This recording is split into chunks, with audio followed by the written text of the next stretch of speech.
കേരള രാഷ്ട്രീയത്തിൽ ഒറ്റപ്പെട്ട് നിൽക്കുന്ന ഒരാളാണ് കെ രമ. യു ഡി എഫിൻ്റെ പിൻബലമുണ്ട്.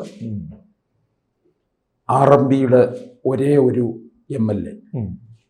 ഈ MLA സ്ഥാനം തന്നെ ആയിരിക്കും ഇനിയും 2026 ഒരുപക്ഷെ കെ രമ വടകരയിലൂടെ തുടരുമായിരിക്കും. അപ്പോഴും ഇതുപോലെ UDF ഘടകകക്ഷിയാകാതെ ഒറ്റപ്പെട്ട് നിൽക്കും അല്ലേ? അതങ്ങനെ നിൽക്കും.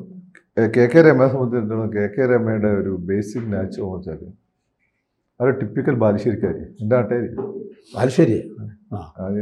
ആ ഏരിയ CPM ആ ഏരിയ കമ്മിറ്റി ആ ഒരു വിഷയം ഞങ്ങൾ ഒരേ കൾച്ചറൽ ബെൽറ്റിൽപ്പെട്ട ആളുകൾ. അവിടെ അച്ഛൻ മാധവൻ നായരായിരുന്നു. അദ്ദേഹം അവിടെ പാർട്ടിയുടെ ഏരിയ സെക്രട്ടറി ആയിരുന്നു. അന്ന് TPയുടെ അമ്മായിയപ്പ ഇവരുടെ അച്ഛൻ എന്നാണ് ഞാൻ കേട്ടിട്ടുള്ളത്. അപ്പം ആ ടിപ്പിക്കൽ ബാലുശ്ശേരി കൾച്ചറാണ് അവർ. അപ്പോൾ ആ ബാലുശ്ശേരി കൾച്ചറുള്ള വേറെ ചില ആളുകളെ ഞാൻ പറഞ്ഞുതരാം. ഒന്ന് രഞ്ജിത്ത്, പിന്നെ 2 അനൂപ് മേനോൻ. അനൂപ് മേനോൻ തിരുവനന്തപുരത്താണ് ജനിച്ചതെങ്കിലും അയാളുടെ അച്ഛൻ്റെ വീടോ അമ്മയുടെ വീടോ ഒക്കെ. പിന്നുള്ളത് ഒന്ന് സന്തോഷ് പണ്ഡിറ്റാണ്. വേഗം ഇവരില്ലേ സുരഭി ലക്ഷ്മി, സിനിമ നടി. ഞങ്ങളെ ഇത് ആ ഏരിയയിൽ പിന്നെ നമ്മുടെ മരിച്ചുപോയ ഗിരീഷ് പുത്തഞ്ചേരി ഞങ്ങളുടെ ബെൽറ്റിൽ പെടുന്ന ആളാണ്. അപ്പം അങ്ങനെ ഇവരൊക്കെ നിങ്ങൾ നോക്കിയാൽ പൊതുവായ ചില ട്രേഡ്സ് കാണാൻ പറ്റും. അതിൽ രഞ്ജിത്താണ് കുറച്ച് അഗ്രസീവ് ആയിട്ടുള്ളത്. ബാക്കി എല്ലാവരും പതുങ്ങി നിൽക്കുന്ന ആളുകളും. എന്നാൽ അവരോട് കളിച്ചാൽ അവരോടില്ല. രഞ്ജിത്ത് കുറച്ച് അഗ്രസീവാണ്. പക്ഷെ ബാക്കി എല്ലാവരും നിങ്ങൾ നോക്കിയോ അനൂപേനവരൊക്കെ ആണെങ്കിലൊക്കെ പതുങ്ങി നിൽക്കുന്ന ആളുകൾ. അവർക്ക് അതിൻ്റെതായ നല്ല ഡെപ്തും കാര്യങ്ങളൊക്കെ ഉണ്ടാവും. പക്ഷെ പതുങ്ങി നിൽക്കും. അവരോട് കളിച്ചാൽ അവരോടില്ല. ഇതാണ് രമ. അതുകൊണ്ട് എനിക്കൊന്ന് രമയെ കൂടുതൽ നന്നായിട്ട് ആ രീതിയിലാണ് ഞാൻ രമയെ കണ്ടിട്ടുള്ളത്. ഇപ്പം രമ മുമ്പ് SFIയിലൊക്കെ ഉണ്ടായിരുന്നു ഞാൻ കേട്ടിട്ടുള്ളത്. പിന്നെ അവർ അങ്ങനെ സജീവ രാഷ്ട്രീയത്തിൽ ഉണ്ടായിരുന്നില്ല. പക്ഷേ she was very political. TP മരിച്ച സമയത്ത് അവർ നടത്തിയിട്ടുള്ള ഒരു പ്രസ്താവന ഉണ്ടല്ലോ, കൊല്ലാൻ പക്ഷെ തോൽപ്പിക്കാനാവില്ല. അത് ആ സമയത്ത് അത് നാവിൽ വരിക എന്നുള്ളത് അത്ര ചെറിയ കാര്യമല്ല. അതേസമയം അവരിൽ ഒരു സുരഭി ലക്ഷ്മി ഉണ്ടായിരുന്നു. അതായത് അവർ കൂടുതൽ റെട്ടോറിക്കലായിരുന്നു, കൂടുതൽ ഇങ്ങനെ സംസാരിച്ചുകൊണ്ടിരിക്കുന്നത് ആദ്യകാലത്തൊക്കെ. പക്ഷേ ആ സംസാരത്തിന് ഡെപ്ത് കുറവായിരുന്നു. ഇപ്പം TP ഒക്കെ പറഞ്ഞ TP ഞങ്ങളുടെ കൾച്ചറൽ ബെൽറ്റിൽപ്പെട്ട ആളല്ല. TP വടകര കണ്ണൂർ ആ ഒരു കൾച്ചറൽ ബെൽറ്റിൽപ്പെട്ട ആളാണ്. TP പറയുന്ന കുറച്ച് ഡെപ്ത് ഉണ്ട്, ചുരുക്കിയേ സംസാരിക്കുള്ളൂ. പക്ഷേ ഇവർ സംസാരിക്കുമ്പോൾ ഇപ്പം ഞങ്ങളുടെ നാട്ടിലെ സ്ത്രീകളെ പോലെയാണ്, ഷാലോ ആയിട്ടാണ് സംസാരിക്കുക. അത് 1-2 പോയിന്റ്സ് ഉണ്ട്. പക്ഷേ ഓവർ ദ ടൈം അവർ ഇവോൾവ് ചെയ്ത് വന്നിട്ട് ഇപ്പം അവർ ആറ്റി കുറിക്കിയ പോലെയാണ് ഇപ്പം അവരുടെ സംസാരം. പിന്നെ വേറൊരു കാര്യം എന്ന് വെച്ചാൽ ഏതൊരു സാഹചര്യത്തിൽ നിന്ന് ആളുകൾ പൊളിറ്റിക്സിൽ വന്ന് MLA മന്ത്രിയൊക്കെ അവരുടെ സ്വഭാവത്തിന് മാറ്റം ഉണ്ടാവും. ഇനി പുറത്ത് കാണിച്ചില്ലെങ്കിൽ പോലെ അകത്ത് മാറ്റണ്ട. രമയ്ക്ക് അങ്ങനെ ഒരു മാറ്റമില്ല. രമ അന്നും ഇന്നും രമയാണ്. അവർക്ക് അവരുടേതായ തീരുമാനങ്ങളുണ്ട്, നല്ല പ്രത്യയശാസ്ത്ര ബോധമുണ്ട്. മാത്രമല്ല അവർ അടുത്തിടെ പിണറായിയുടെ കൂടെ വേദി പങ്കിടുകയും ചെയ്തു. ഞാൻ പലപ്പോഴും അവർ പിണറായിയുടെ വേദി തന്നെ ഇവർ രണ്ടുപേരും നല്ല സ്വഭാവക്കാരാണെന്ന് എനിക്കറിയാം. അവർ പരസ്പരം വേദി പങ്കിട്ടാൻ സ്വഭാവം എന്ന് വെച്ചാൽ രാഷ്ട്രീയ സമീപനങ്ങൾ വ്യത്യാസമുണ്ട്. ക്യാരക്ടർ ഒന്നാണ്. ഈ പറഞ്ഞ എന്താ വെച്ചാൽ വെട്ടിയാൽ പിന്നെയും മുറി കൂടുന്ന ടൈപ്പാണ് രണ്ട്. പക്ഷെ അവരത് വളരെ ടാക്ടിക്കലായിട്ട് ഹാൻഡിൽ ചെയ്ത സിറ്റുവേഷൻ. കാരണം നമുക്ക് എതിർപ്പൊക്കെ ഉണ്ടാകും. But he's the chief minister of this state. അപ്പോൾ രമ വളരെ ഇവോൾവ് ചെയ്ത് വരുന്ന ഇപ്പോഴത്തെ കേരളത്തിലെ സ്ത്രീ പൊളിറ്റീഷ്യൻസിന് വ്യത്യസ്തമായിട്ടുള്ള ഒരാളാണ് എന്നാണ് എനിക്ക് തോന്നുന്നത്. She is not at all corrupted അതാണ് ഒരു പ്രധാനം. And she is very real. പിന്നെ അവർ എപ്പോഴും വളരെ TPൻ്റെ ഒരു ഷാഡോ ആയി കഴിഞ്ഞിരുന്ന ഒരാളാണ്. പക്ഷെ അതിനുശേഷം ആ സ്ഥാനത്തേക്ക് വന്നതിന് ശേഷം അവർ രാഷ്ട്രീയക്കാരിയെക്കാട്ടും നന്നായിട്ട് വിഷയങ്ങൾ ഇടപെടുകയൊക്കെ ചെയ്യുന്നുണ്ട്. പിന്നെ പറഞ്ഞു പിണറായിയുമായിട്ടുള്ള ആ ഒരു മുഹൂർത്തം അവരെങ്ങനെ ഹാൻഡിൽ ചെയ്യുന്നു, കൂടിയില്ല കുറഞ്ഞിട്ടില്ല. അവർ നല്ല രീതിയിൽ അത് ഹാൻഡിൽ ചെയ്തു. അപ്പോൾ എനിക്കൊന്ന് കേരളത്തിൽ എമർജ് ചെയ്ത് വരുന്ന ഒരു ജെന്യൂൻ പൊളിറ്റീഷ്യനാണ് അവർ. വരുന്ന തെരഞ്ഞെടുപ്പിലും വടകരയിൽ നിന്ന് മത്സരിക്കും, വിജയിക്കും എന്നാണ് എൻ്റെ ഒരു വിശ്വാസം. പിന്നെ കഴിഞ്ഞ അവിടെ വിജയിച്ചതിൽ TP ഒരു ഫാക്ടർ. TP അവിടെ വടകരല്ല, TP വടകര ലോക്സഭയിൽ മത്സരിച്ച് തോറ്റാണ്. TPയുടെ സഹായം തേടിയില്ല. UDF സഹായിച്ചെന്ന് TP ജയിക്കുമായിരുന്നു. TP ഫാക്ടർ കൊണ്ടാണ് അവിടെ പിന്നെ LDF തോൽക്കുന്നത്. TP ഫാക്ടറാണ് അതിൻ്റെ കാരണം. അപ്പം ഇവർ കഴിഞ്ഞ തവണ മത്സരിച്ച സമയത്ത് ജനതാദളിലെ ചില പ്രശ്നങ്ങൾ ഇവർക്ക് അനുകൂലമായിരുന്നു. അവിടെ ജനതാദൾ എപ്പോഴും അങ്ങനെയാണ്, തോൽപ്പിക്കും, പരസ്പരം വാരി തോൽപ്പിക്കുന്ന ജനതാദളിൻ്റെ മണ്ഡലമാണ് LDFൻ്റെ. അപ്പം ഇത്തവണ അങ്ങനെ ആകുമെന്ന് ഇപ്പോൾ ആ വിഷയം ഉണ്ടോ എന്ന് എനിക്കറിയില്ല. പക്ഷെ LDFിൽ പൊതുവെ ഈ ജനതാദൾ ചില പ്രശ്നങ്ങൾ നേരിടുന്നുണ്ട്. അതിൻ്റെ റിഫ്ലക്ഷൻ അവിടെ ഉണ്ടാവുന്നതില്ല. പക്ഷേ അത് മാത്രമല്ല, ഇൻ ബിറ്റ്വീനുള്ള സമയത്ത് അവരുടേതായ സ്പേസ് ഉണ്ടാക്കിയിട്ടുണ്ട്.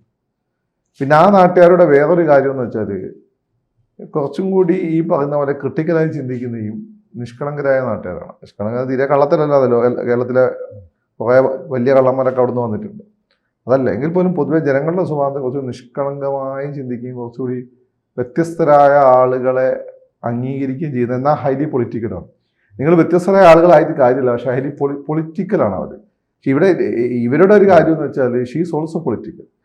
അവർ മുന്നോട്ട് വെക്കുന്ന പൊളിറ്റിക്സ് ആ നാട്ടിലെ കമ്മ്യൂണിസ്റ്റുകാരുടെ പൊളിറ്റിക്സ് തന്നെയാണ്. അതിൽ ചില വിയോജിപ്പ് രേഖപ്പെടുത്തി അവരുടെ ഭർത്താവ് കൊല ചെയ്യപ്പെടുകയും ചെയ്തപ്പോൾ അതുണ്ടാക്കിയൊരു സഹതാപമാണ്.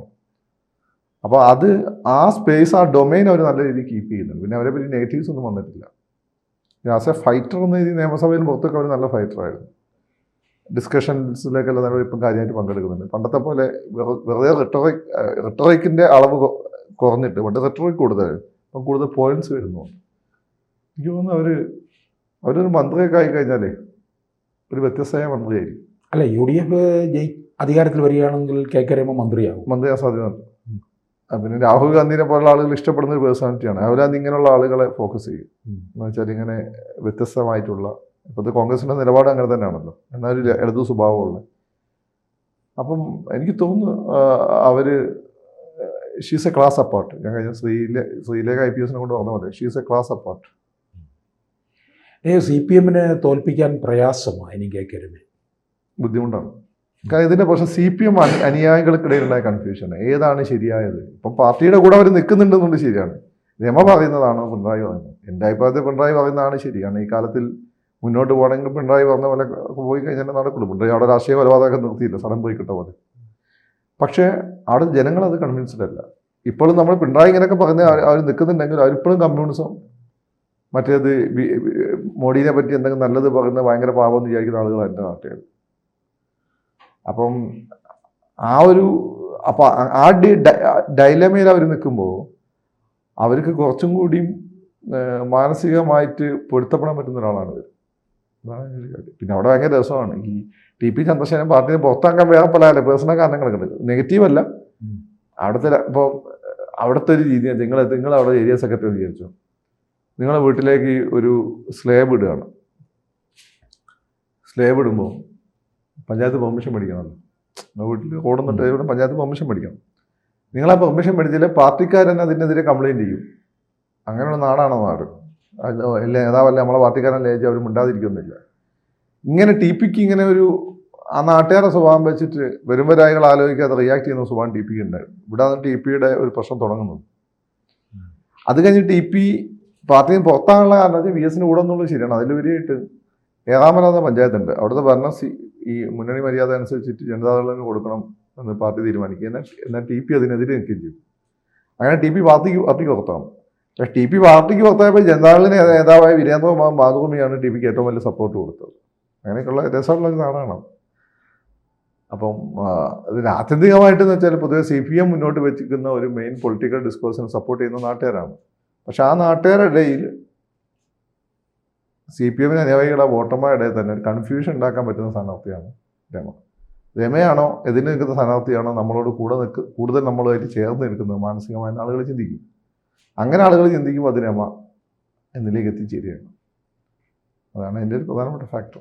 അപ്പോൾ ഈ നല്ല CPM-കാരുടെ വോട്ടൊക്കെ KK രമയ്ക്ക് നല്ല CPM മോശം CPM ഒന്നില്ല. എന്നുവെച്ചാൽ പണ്ടത് സാമ്പ്രദായികമായി ചിന്തിക്കുന്ന CPM-മാരുടെ എല്ലാവരും അല്ല, കുറേ ആളുകളൊക്കെ വോട്ട് കിട്ടും. പൊതുവെ അന്യത കിട്ടാത്ത വോട്ടുകൾ രമയ്ക്ക് പിടിക്കാൻ പറ്റും. നല്ല CPM ഏതാണെന്ന് വെച്ചാൽ നിങ്ങൾ എന്നോട് ചെയ്യാൻ പിണറായിൻ്റെ CPM ആണ്. നമുക്കിവിടെ സ്വസ്ഥമായി ജീവിക്കാനെങ്കിലും, മറ്റേത് ബന്ധു ഹർത്താൽ എന്തൊരു വൃത്തിയുടെ. പക്ഷേ രമ ഞങ്ങളുടെ നാട്ടുകാരെന്ന് വെച്ചാൽ പണ്ടത്തെ CPM VS-ന് അവർ ഓവർ സപ്പോർട്ട് ചെയ്തതിന് VS മെൻറ്റാലിറ്റി ഉള്ള ആളുകൾ, പഴയ ജനറേഷൻ. അപ്പോൾ അവരെ വോട്ടുകൾ കൺഫ്യൂഷൻ ഉണ്ടാക്കാൻ പറ്റിയാൽ മതി. അതാണ് രമ ചെയ്യുന്നത്. പിന്നെ after all she's A good legislature and good social work. ഞാനത് രാഷ്ട്രീയക്കാരി എന്ന് വിളിക്കുന്നത്. She's A social work. കൂടുതൽ വാർത്തകളും വിശേഷങ്ങളും നിങ്ങളിലേക്ക് എത്താൻ ABC മലയാളം സബ്സ്ക്രൈബ് ചെയ്യുക, ബെൽ ബട്ടണും അമർത്തുക.